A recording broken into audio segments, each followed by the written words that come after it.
Bridge Mohan योग केंद्र आरा भोजपुर आप सभी देशवासियों को, जिलेवासियों को, राज्यवासियों को एक बार प्रतिदिन योग करने का आह्वान करते हुए, प्रार्थना करते हुए आज प्रातः वेला में अनुलोम विलोम के साथ दिन की शुरुआत और जिस व्यक्ति का जीवन योग के साथ शुरू हो रहा हो उसके साथ कभी भी जीवन में अशुभ घटनाएं नहीं घटती हैं, उसके साथ कभी भी अनहोनी नहीं होता है। लगातार अनुलोम विलोम करते रहिएगा, 5 मिनट तक करेंगे पीठ को सीधा रखते हुए। 4 चीज़ों को जरूर याद रखिएगा जब प्राणायाम करते हैं तो। किसी भी प्राणायाम करने का तरीका, उसका मेथड जानिए, विधि जानिए। उस अभ्यास को करने का टाइमिंग क्या है, समय को समझिए। यदि हमें 5 मिनट करना है तो बीच में नहीं छोड़ेंगे। ये हो गया इसका टाइमिंग।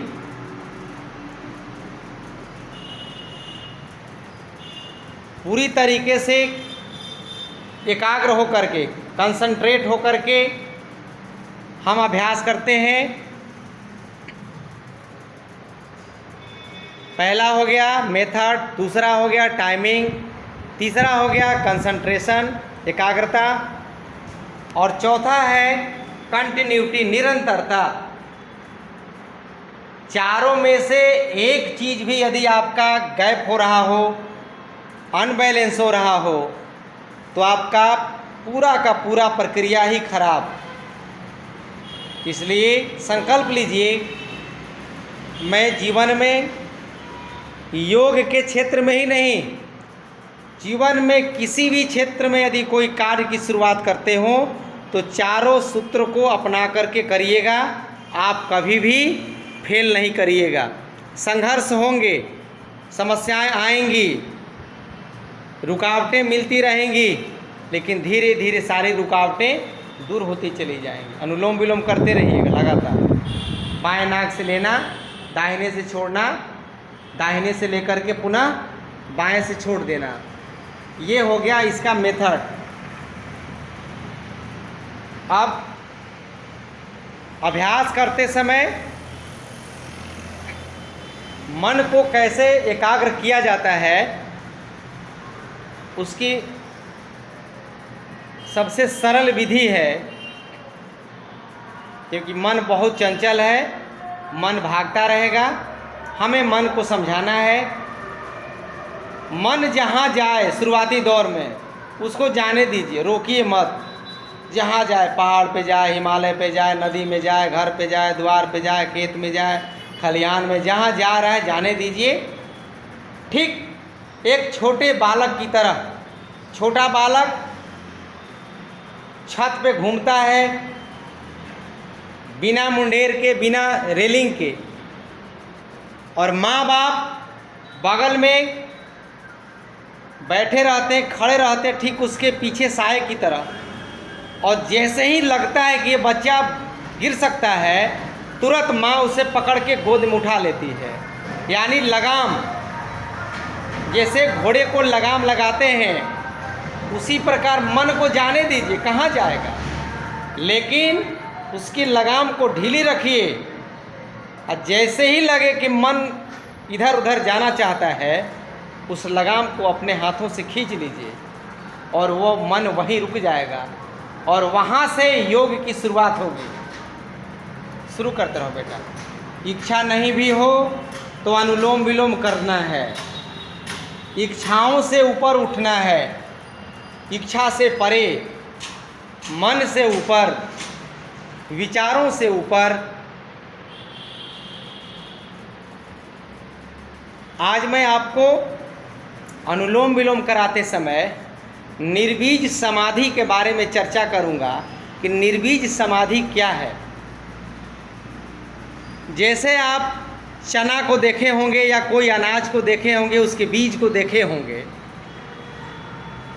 उस बीज को यदि चने को लेकर के मिट्टी में डाल दें, थोड़ा सा पानी डाल देंगे, तो वह बीज कुछ ही दिनों में अंकुरित हो जाता है और उसी बीज को यदि थोड़ा कढ़ाई में डालकर तवे पे डाल करके नीचे से गर्म करके थोड़ा भून देते हैं, हल्का सा भूनते हैं और उस बीज को पुनः मिट्टी में डालेंगे, पानी डालेंगे, तो वह अब बीज में अंकुरन की शक्ति खत्म हो जाएगी। अब वह बीज नहीं अंकुरित होगा, केवल देखने में लग रहा है चना, लेकिन अंकुरन की क्षमता खत्म हो गई। उसी प्रकार हमारे अंदर अनेकों प्रकार के जो तरंग उठते रहते हैं नकारात्मकता के, उन सारे तरंग रूपी बीज को हमें आज भून देना है। और जैसे बाहर से हम दिख रहे हैं इंसान, मानव, वही चीज़ हमारे अंदर बच जाए, सारे मिलावट हमसे दूर हो जाएं, केवल और केवल प्रेम, करुणा, दया, सेवा, परोपकार की भावनाएं हमारे अंदर स्थापित होने लगे और मेरे भीतर से काम, क्रोध, मद, मोह, लोभ, अहंकार, मान, अपमान, ये सब हालांकि बहुत कठिन कार्य होता है, लेकिन जब हम योग के मार्ग में आ चुके हैं तो हमारी यात्रा अधर्म से धर्म की ओर, असत्य से सत्य की ओर, रोगी से निरोगी की ओर धीरे धीरे बढ़ता हुआ हम योग रूपी गंगा में डुबकी लगा रहे हैं, स्नान कर रहे हैं और प्रार्थना कर रहे हैं कि हे माँ, हमें भव से पार करो, हमें इस भंवर जाल से बाहर निकालो।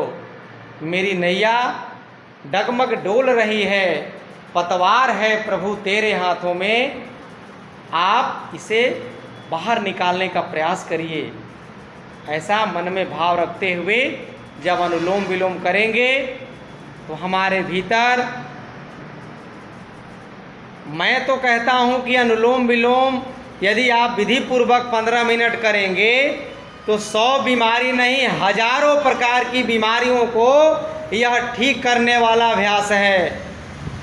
चाहे वो मोटापा हो, शुगर हो, बीपी हो, लकवा हो, कैंसर हो, थायराइड हो, कमर दर्द हो, घुटना दर्द हो, किडनी की समस्या हो, पेशाब में जलन की समस्या हो, शरीर में गिल्टी गांठ हो रहे हों, अनिद्रा की समस्या हो, बार बार लड़ने झगड़ने की समस्या हो, मन नहीं लग रहा हो, मन बेचैन हो रहा हो, नींद नहीं आ रही हो, अनिद्रा के शिकार हैं और बार बार मन हमारा गलत रास्ते की ओर, असत्य की ओर, अधर्म की ओर, पाप की ओर यदि मुड़ना चाह रहा है तो अनुलोम विलोम करते करते ये सारे रास्ते अच्छे मार्ग की ओर, अच्छे प्लेटफार्म की ओर, स्टेशन की ओर बढ़ते चले जाएंगे।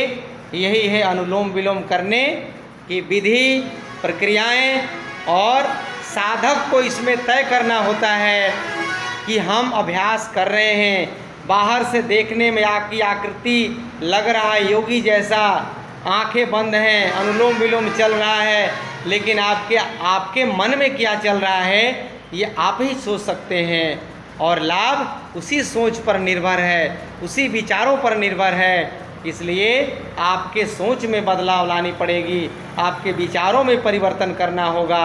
इसीलिए कहा गया है कि अष्टांग योग सबसे सुगम, सरल और वैज्ञानिक पद्धति है। यम, नियम, आसन, प्राणायाम, प्रत्याहार, धारणा, ध्यान और समाधि की ओर यात्रा बढ़ने वाली है, क्योंकि यह जन्मों जन्म ये खत्म होने वाला नहीं है। पिछले लाखों जन्म हम ले चुके हैं, आगे भी जन्म लेते रहेंगे और आज द्वारा संचित जो संस्कार हैं वो अगले जन्म में जेनेटिक रूप में जीन के माध्यम से ट्रांसफ़र होते रहते हैं। इसीलिए आप अनुभव किए होंगे कि कोई बालक, एक ही माँ बाप के घर में 4 पैदा हुए और एक बच्चा छोटे उम्र से ही साफ सुथरा रहता है, शाकाहारी हो जाता है, नशा मुक्त रहता है, और एक बच्चा बचपन से ही इन सारे गंदगियों को अपनाने के लिए उद्वेलित रहता है। तो ये है, माँ बाप एक ही हैं, परिवार एक ही है, लेकिन चारों बच्चों के संस्कार अलग अलग क्यों हो रहे हैं? इसका प्रमाण है कि वह पिछले लाखों जन्मों में अलग अलग संस्कारों को लेकर के वो बालक जी रहा है, और इस जन्म में भी वो ट्रांसफ़र होते हुए विचार, उसके संस्कार दिखाई दे रहे हैं। तो आइए आज इस यात्रा को यहीं हम विराम करेंगे। दोनों हथेलियों को ऊपर उठाएंगे, आपस में धीरे धीरे घर्षण करेंगे, और अपने मुखमंडल पर स्पर्श करते हुए धीरे धीरे अपने आँखों को खोलने का प्रयास करेंगे।